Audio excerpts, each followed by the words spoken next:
Good morning, students. Today we'll see about the last topic of the chapter, that is a potentiometer. We have seen about the principle of potentiometer in a last last class. We have gone through the theory of this potentiometer, and in which we have seen about this, in which we have seen about the potential gradient. So potential gradient, that is phi.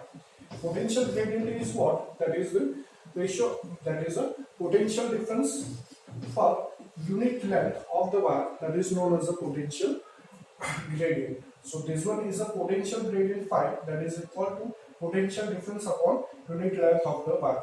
So if we have to find the value of a potential difference, so I can write V is equal to phi into I.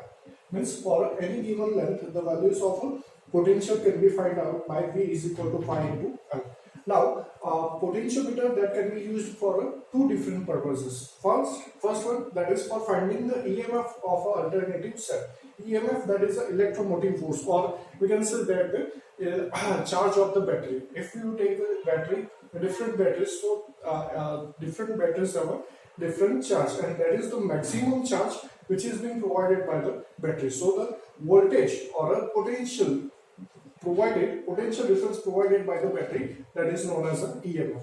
So here we have a circuit, that is here a cell or any battery. This one is a resistance, this one is a key, and with this cell of the battery, this is point A, and we have connected this with the rheostat, in which, and from point A, and suppose I am taking it as a point C. Okay, so point A to C, that is a wire, which is having, suppose the length of the wire, length of wire, that is AC equal to L, capital L. Okay, and here we are changing the resistance of the wire by increasing the thickness at some particular points. So by increasing the thickness, the resistance of the wire AC can be varied. So now suppose we have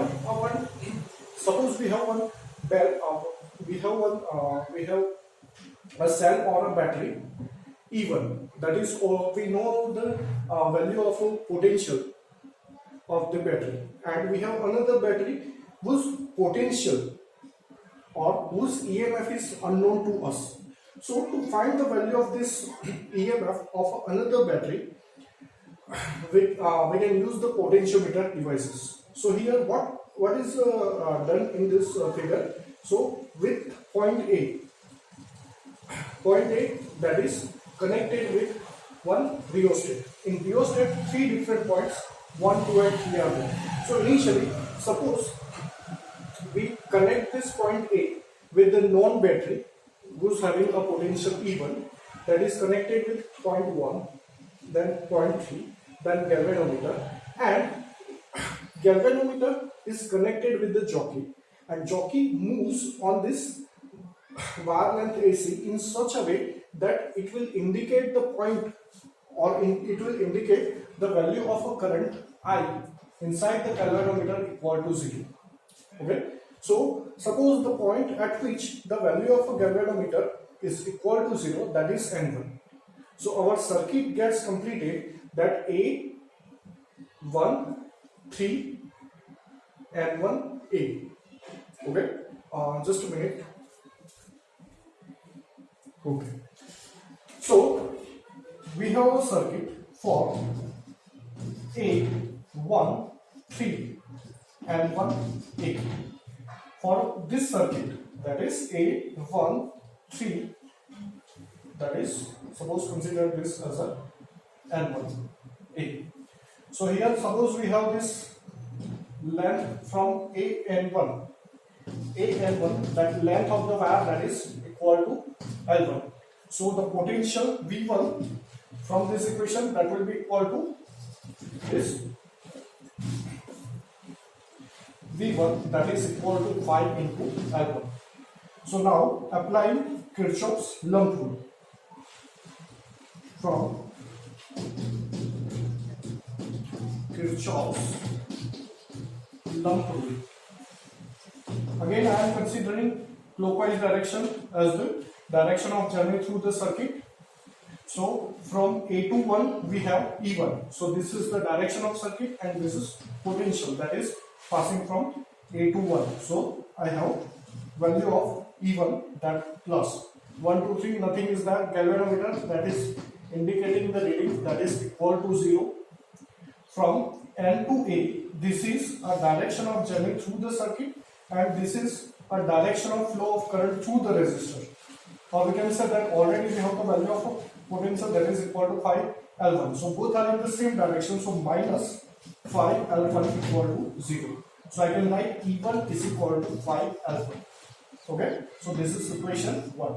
Same way, here we have this EMF of the battery is known to us. We have to find the value of EMF of the battery E2. So now we will connect this point A with this point 2 through this battery E2. So our circuit will be A, 2, 3 and 2 A. Here when A is connected with the battery E2, so in that case we will, the jockey which is connected with the galvanometer, it will move on this resistive wire AC in such a way that at some point, suppose point N2, at point N2 it will indicate the value of a current inside this galvanometer equal to 0. So in that case, for if we take A, so that will be A, E2, 2, 3 and 2 A. So A, 2, 3 and 2 A from Kirchhoff's lump rule.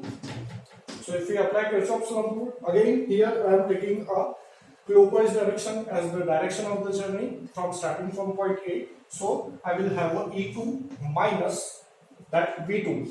So V2 that is equal to phi L2. So E2 minus phi L2 equal to 0. This is equal to 0. So E2 is equal to pi L2. That will be equation 2. Okay. So from equation 1 and 2, if I divide equation 1, E1 by E2, so I will get phi L1 upon phi L2. So that is equal to L1 upon L2. Okay. So this is how, if we know the value of E1 and we can easily get the value of L1 and L2, so we can easily find the value of a EMF of a unknown battery E2. Okay, so this is one of the application of a potentiometer where you can find the value of a EMF of a alternative cell or an unknown cell. Okay.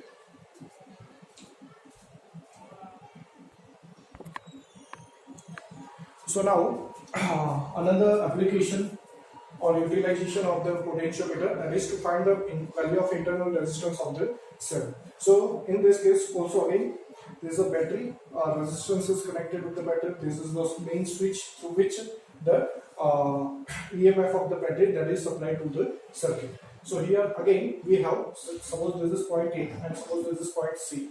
So as we know that potential gradient phi is equal to V upon L. So V is equal to phi into L. And suppose the length of the wire AC, that is capital L. So for that portions we will take capital L. Now point A that is connected with this battery, whose internal resistance we have to measure. Okay, so any battery or any cell which supplies the power, so that battery itself is having a resistance inside. Okay, so that resistance of the battery that can be indicated by the small r, and when that power is supplied through the conductor, so this will be the capital resistance R. Okay, so the total potential difference or the total potential, as we know that Ohm's law, V is equal to I into R. So for a battery, the total potential that will be equal to I into capital R. Capital R means from the resistive wire. Suppose this is a battery, it is connected with the resistor wire, and again, so this will be the plus, this is the R, current will pass. Okay, so in that case, the total potential that will be equal to I into capital R, that is the resistance of the conductor, and small r, that is the resistance or internal resistance of the battery.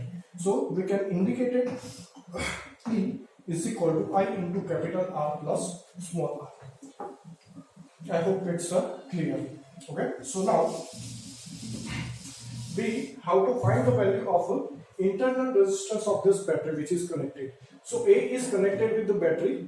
Same way A is connected with the switch, and that switch is connected with the resistance box. When this switch K1 is open, so when switch K1 is open, so when switch K1 is open, so no connection occurs between this point A and the resistance box. So the current will pass through A, E, this is a galvanometer, and that galvanometer jockey pulley is moved in such a way that at some point the galvanometer will indicate the reading equal to 0. So our circuit will be A, E, then galvanometer, then L1 and again A. And as we have seen about the potential gradient, phi is equal to V upon L, so V is equal to phi into L. As we have a battery, so E is equal to phi into L1. Suppose it's a length A into L1, length is L1. So for circuit, that is A, if I write E, then L1 A. Again, applying Kirchhoff's Coulomb rule. Again, I am taking the clockwise direction as the direction of journey through the circuit. This is plus, this is minus. So the value of E, that will be the positive. Here galvanometer current is 0. Again from point L1 to A. So here this is the direction of current through the circuit, and the direction of journey both are in the same direction. So E minus phi L1 equal to 0. So I can write E is equal to phi L1. Same way, when switch K1 is closed. So when switch K1 is closed, so the current will not pass through the battery. Current will pass from this A to K1, K1 to this resistance box to the galvanometer, and the jockey will move in such a way that at some point it will indicate the value of a current inside the galvanometer, that is equal to 0. So suppose it becomes at point N2. So the circuit will be A, K1, resistance box, then galvanometer, N2, and again A. I have shown that circuit over here. So A, this is a key, resistance box, galvanometer, N2 and A. So here the battery is not used. So total, that in that case the potential difference, that will be V is equal to phi into L1. So here I have just taken the value of length A and 2, that is equal to L2. Okay. So for circuit that is A N2 A. Okay. So I am taking a clockwise direction as the direction of rotation through the direction of the journey. So here, as the resistance box is there, so that current, the resistance box is there. So in that case,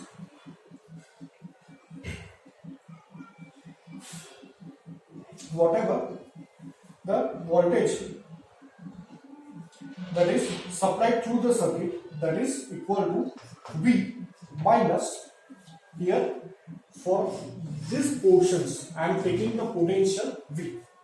Okay, so V minus galvanometer, that indicates the 0 reading, from N2 to A, V is equal to phi into L2. So V minus phi L2, that is equal to 0. So I will directly write V is equal to phi L2. Okay, so we have these two equations, 1 and 2. So taking ratio of 1 and 2, so that is E upon V is equal to L1 upon L2. And as we know that from Ohm's law, E is equal to I into small r into capital R, and V is equal to I into R. So I will write I will write the same thing over here. I into small r plus capital R upon I into R, that is equal to L1 upon L2. A and 1 is equal to L1.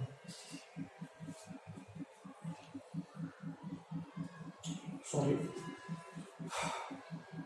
So I will get cancelled over here. So R plus small r plus capital R upon capital R. So if I have to write, so R upon R plus 1 is equal to L1 upon L2. Okay. So